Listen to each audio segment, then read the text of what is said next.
I still remember the influx of emotions that I felt when we signed our last signatures on those closing documents. I still remember when the title company representatives handed us our garage door openers, our front and back door keys, and even driving back to the property. I still remember how happy I was, truly, in my opinion, becoming an adult because we bought our first house. It was so exciting.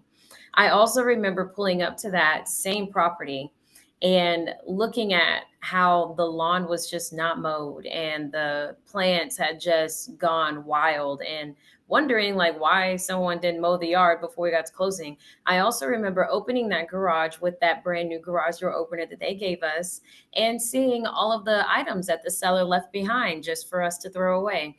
I also remember all the trash and the garbage bins being completely full, and we had to get rid of all that trash. I also distinctively remember when 5 o'clock hit and our power went out. And I also remember the water not working and calling my agent and asking her about all of these things and what do I do? Where do I go? What happened? Why did this happen? How did this happen? And I will never forget her answer to me. She told me, well, if it's not in writing, it's not enforceable. We cannot make the other party of the transaction do anything that we did not ask them to do in writing in the first place. Sorry.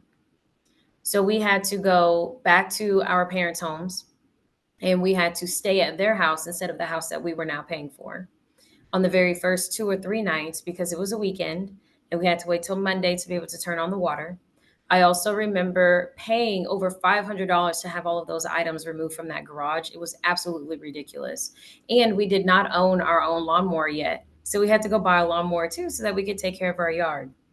All of this for our first experience could have been avoided if something was put in the contract. So let me show you where that type of stuff goes so that when you buy your new home or when you're talking to your agent about an offer that you want to place, this does not happen to you.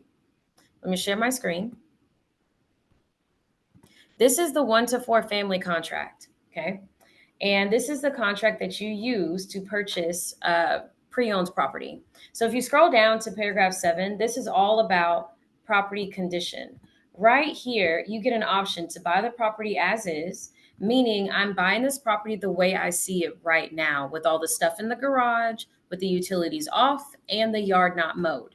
Or you can put right here, it tells you that you'll buy the property as is, provided that the seller at seller's expense will complete the following repairs and treatments. Treatments would be removing your items out of the garage. A treatment would be mowing the front yard.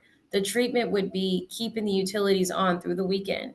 Had we put 1 or 2 sentences in this contract right here on this video, I would be telling you how amazing my first home purchase was and just how everyone should do it because it's the coolest thing ever. I do think everyone should do it, but with the right agent.